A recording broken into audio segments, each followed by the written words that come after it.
buenos días. Soy Alejandra Nuño, directora del Centro Universitario por la Dignidad y la Justicia Francisco Suárez SJ, y tenemos al día de hoy a Rainer Jule, exintegrante del Comité contra la Desaparición Forzada de Naciones Unidas, y a Jan Yaraf, representante en México de las Naciones Unidas para los Derechos Humanos. Y pues tenemos el lujo y el privilegio de tener una conversación con estos dos grandes personajes y dos grandes amigos. Y yo empezaría preguntándoles a los dos, ¿por qué derechos humanos? O sea, ¿cuál fue su primer acercamiento con los derechos humanos para que ahora estén acá?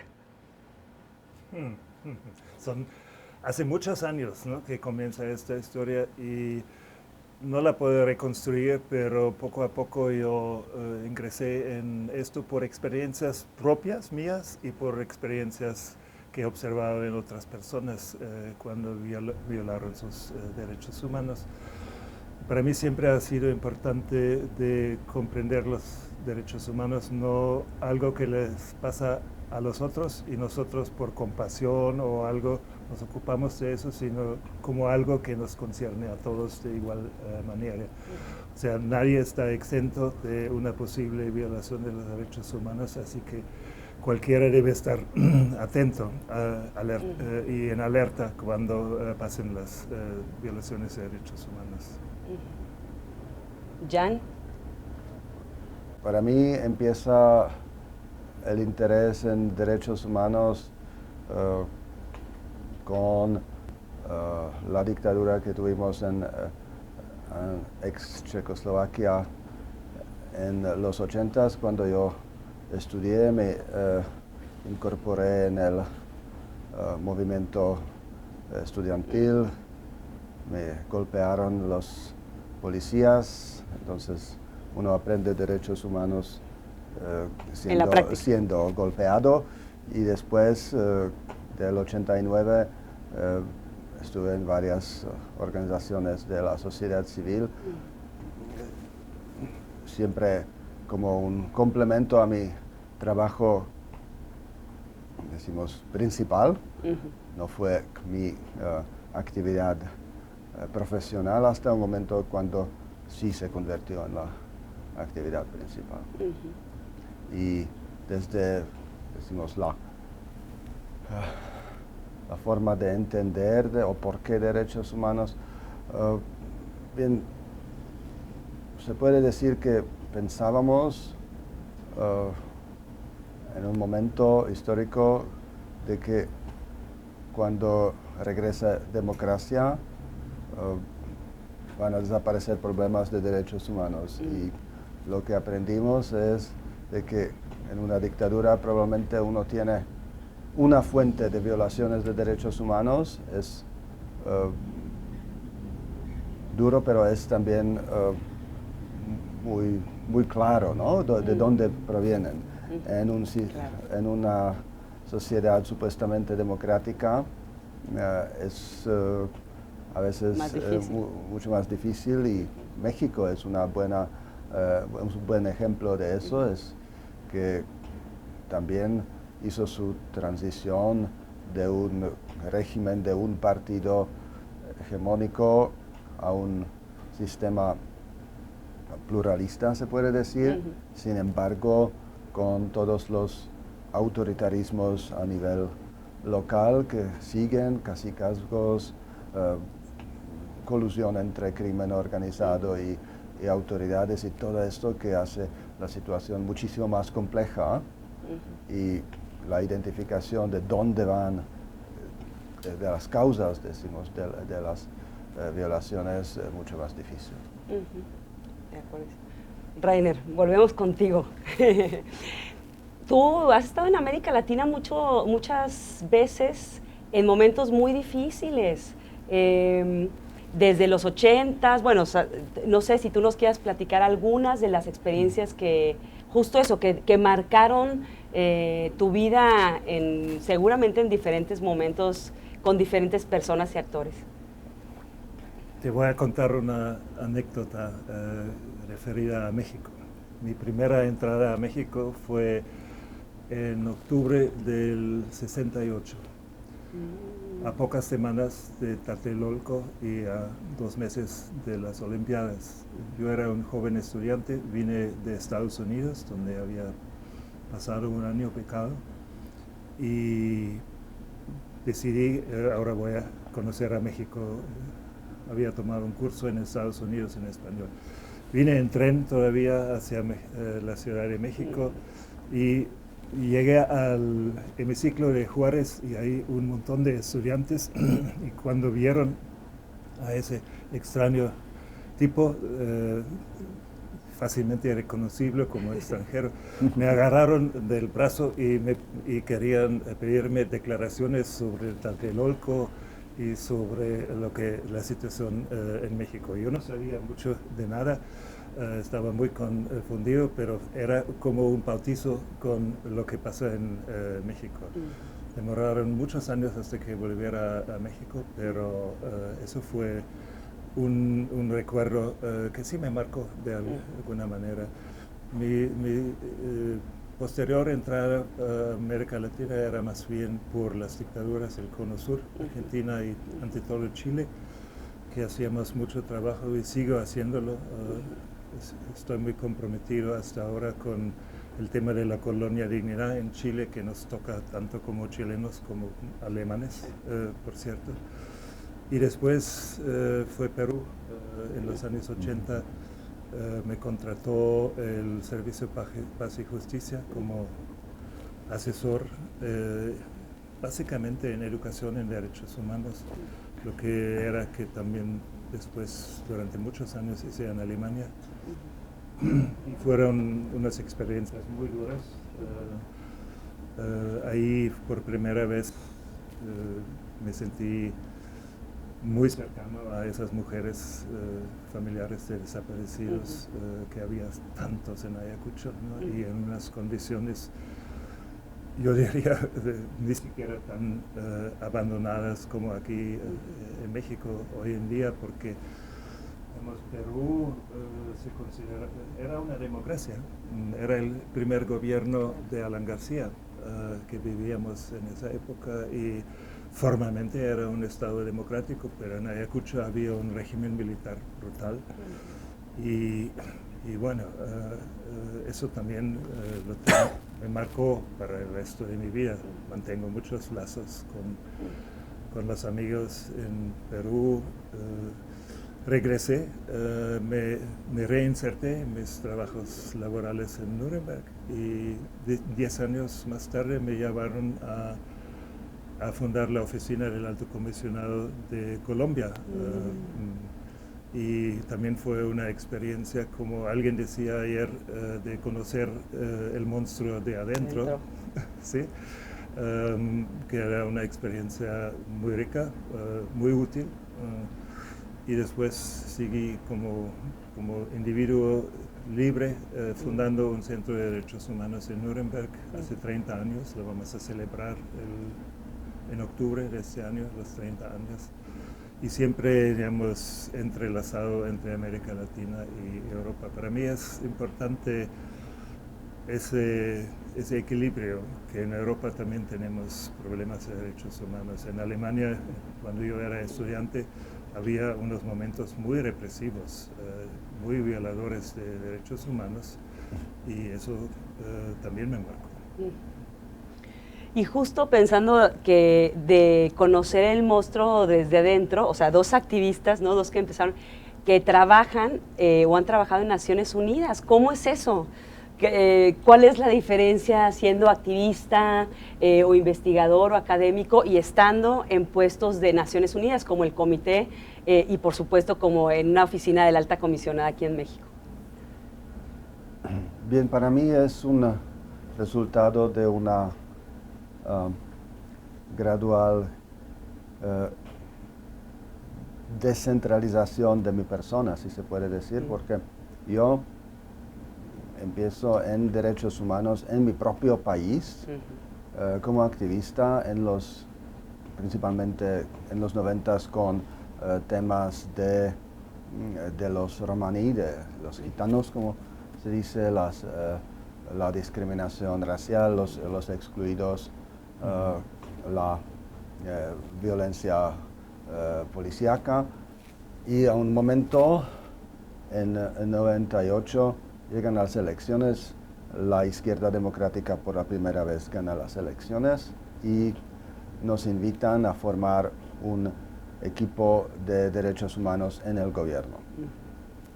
Y en este momento, probablemente esta es la transición que uno hace de sociedad civil a una autoridad, aunque es una estructura de derechos humanos en un gobierno. Y al final de este periodo de 6 años, me voy a Bruselas para la Comisión Europea, finalmente para la oficina del Alto Comisionado en Bruselas y después en América Latina. Entonces, ampliando los círculos concéntricos, o que no es tan típico. Yo sé que la gran parte de mis colegas son los quienes empezaron en temas de afuera, yendo a América Latina, a África, y después regresando, decimos, a la sede de Naciones Unidas. Conmigo es un paso,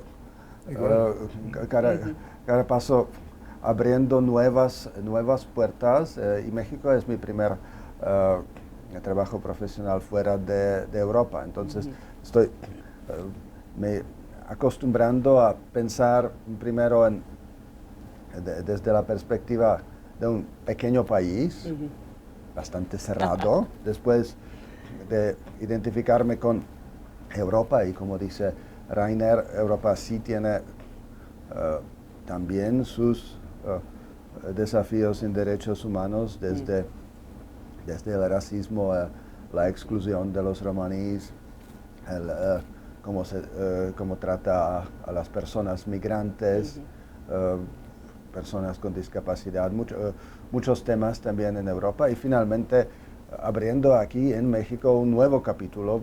Tengo que decir, por ejemplo, el tema de desapariciones forzadas. Para mí, cuando llegué hace 3 años, fue un tema nuevo, ¿no? En varias cosas,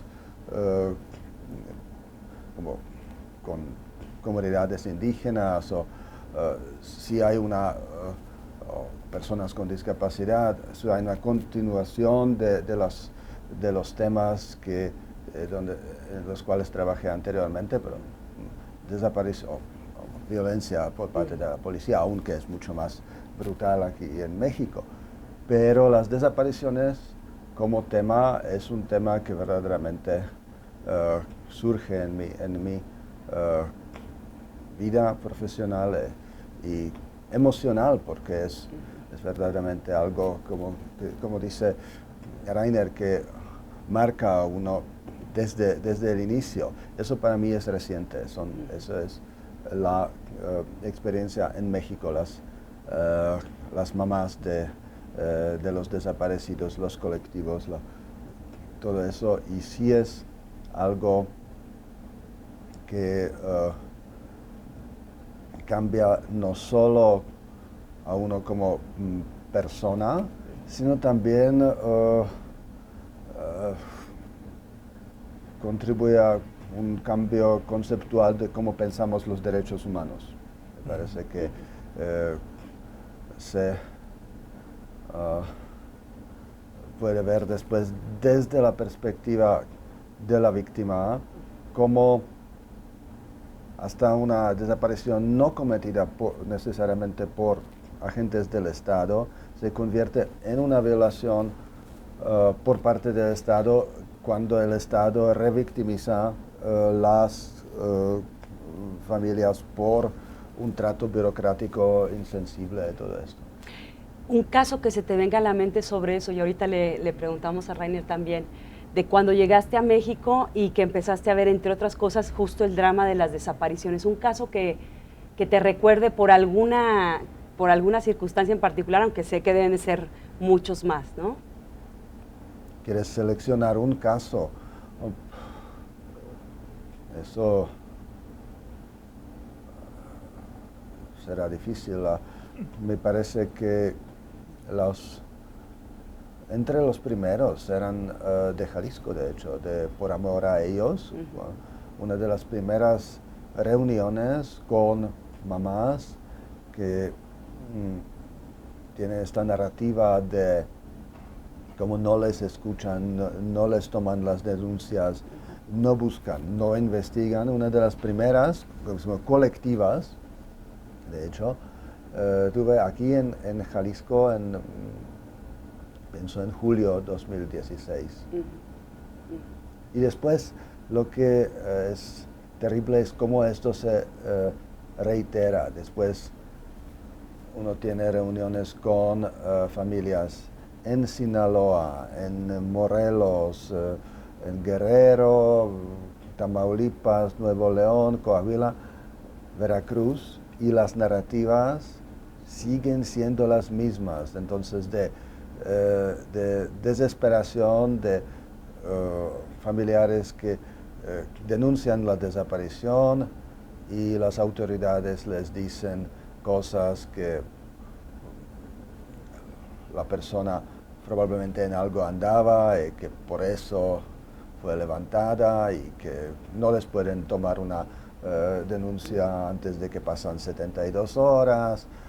Y todo esto, toda esta terrible escalada de revictimizaciones, y eso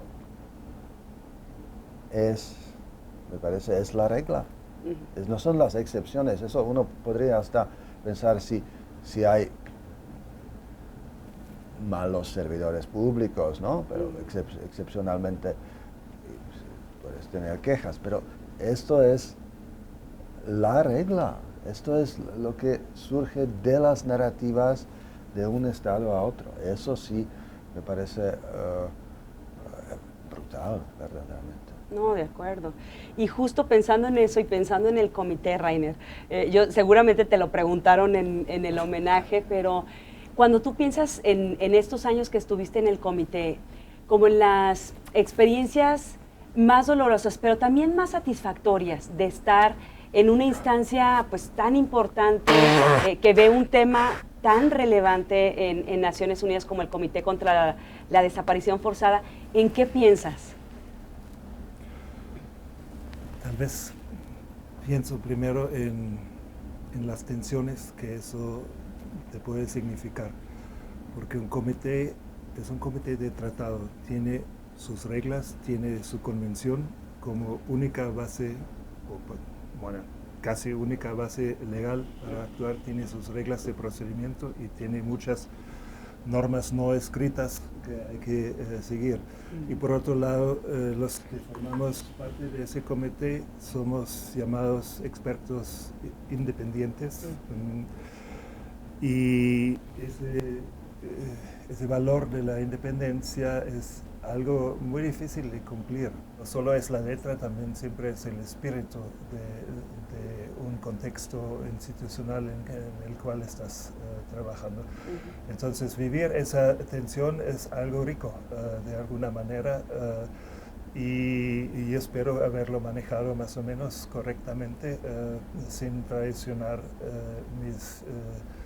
mis convicciones de lo que hay que hacer para las víctimas, pero también siempre respetando los límites que la institucionalidad te impone. Entonces, eso es también algo muy vital. O sea, si no sientes esa tensión, si simplemente te acomodas en un lugar, me parece que no es lo que da esencia a la vida.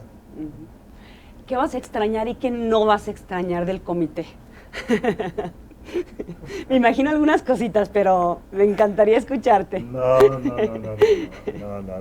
me induzcas a infidencias. Voy a extrañar a algunos colegas mucho, pero digamos, nada me impide mantener esos lazos muy productivos y de amistad que hemos mantenido entre varios colegas. Voy a extrañar las riberas del lago de Ginebra, que tampoco nada me impide de volver.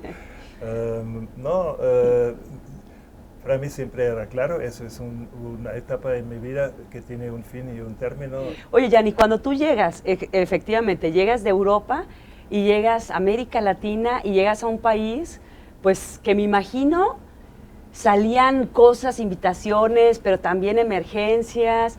¿Cómo ha sido ese acoplarse a este país de tanta diversidad, por ponerlo así, ¿verdad? De tanta diversidad y de tantos claros oscuros. ¿Cómo ha sido para ti?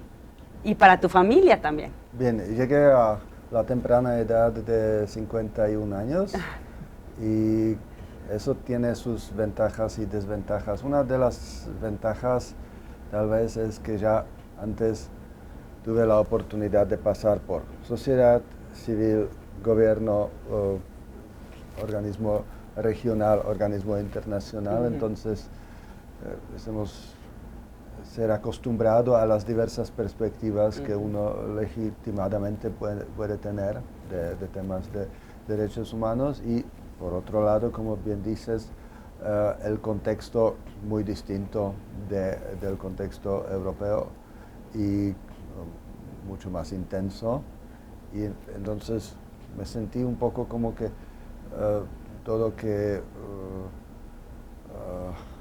mi trabajo anterior o todo mi desarrollo anterior individual hasta la edad de 51 era solo una preparación para México.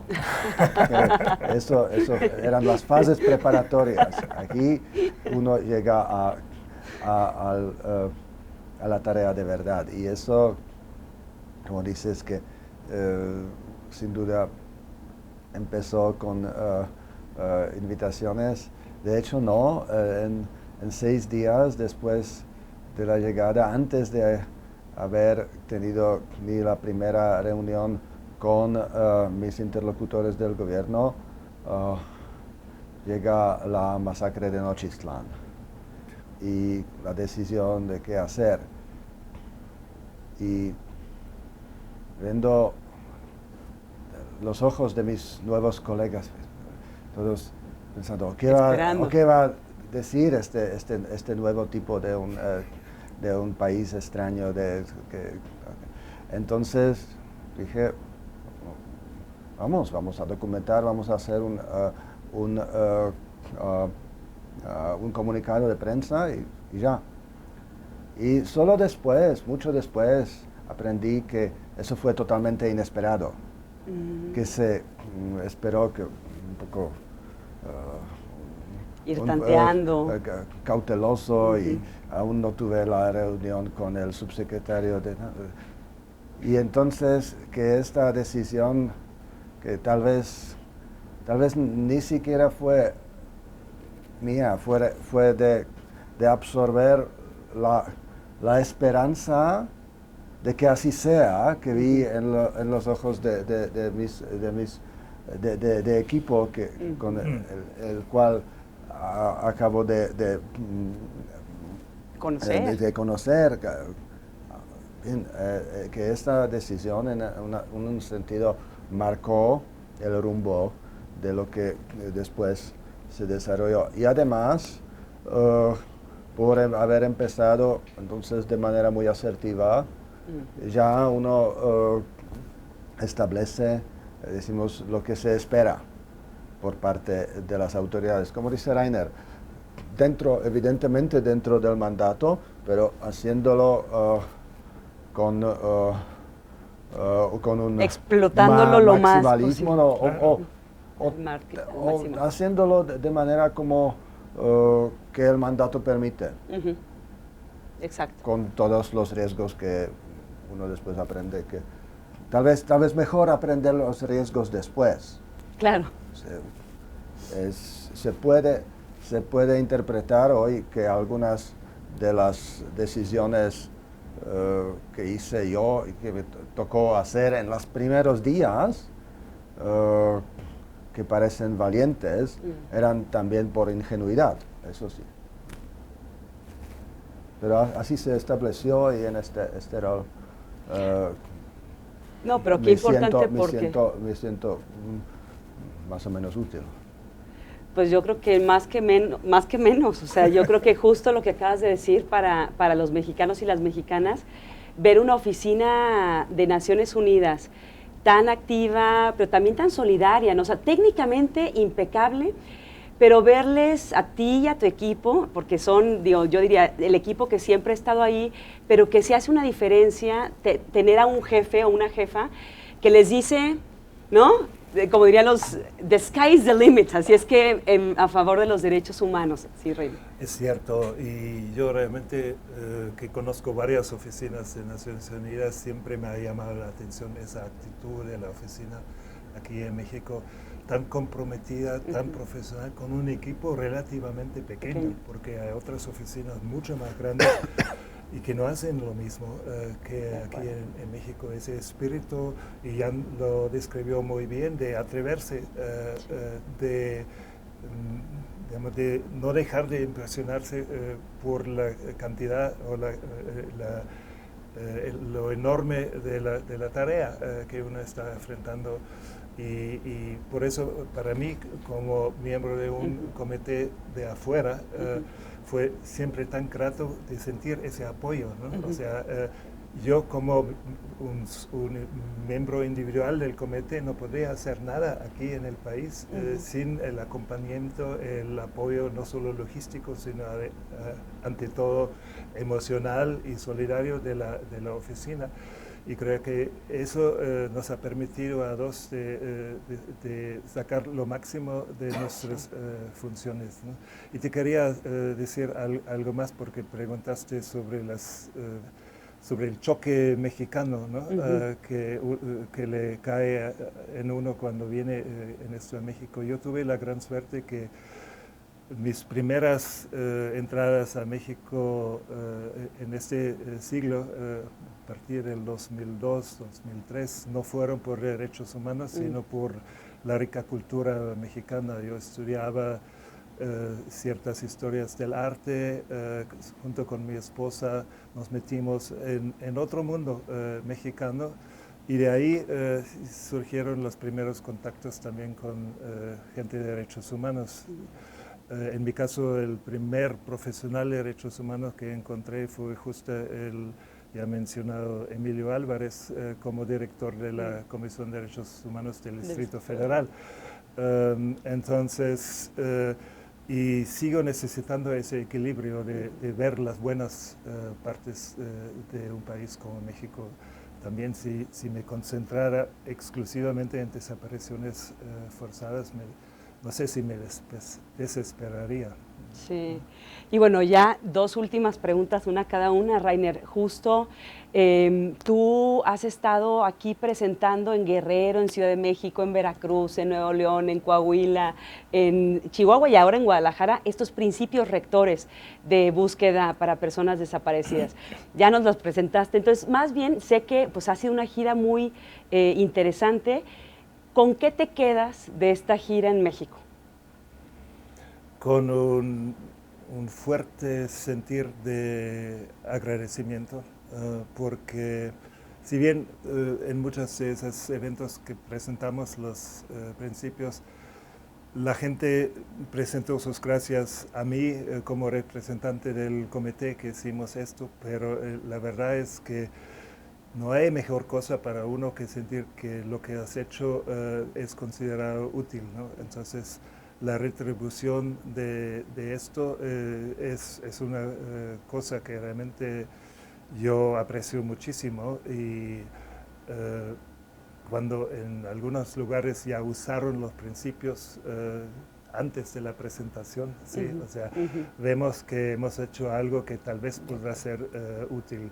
No exageremos, porque esos principios tampoco van a cambiar la situación terrible y grave de México solo por un documento más, pero la esperanza es que sea una herramienta realmente útil para la gente, tanto en las instituciones, pero ante todo en los familiares.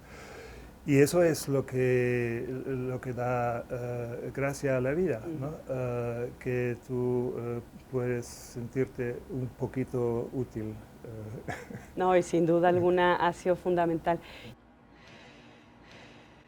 Pues les agradezco muchísimo a los dos. Muchas gracias por estar aquí en el ITESO el día de hoy. grandes figuras, grandes amigos, grandes aliados y pues vamos a seguir trabajando juntos. Muchas gracias. Muy bien, gracias a ti. ITESO, libres para transformar. Universidad Jesuita de Guadalajara.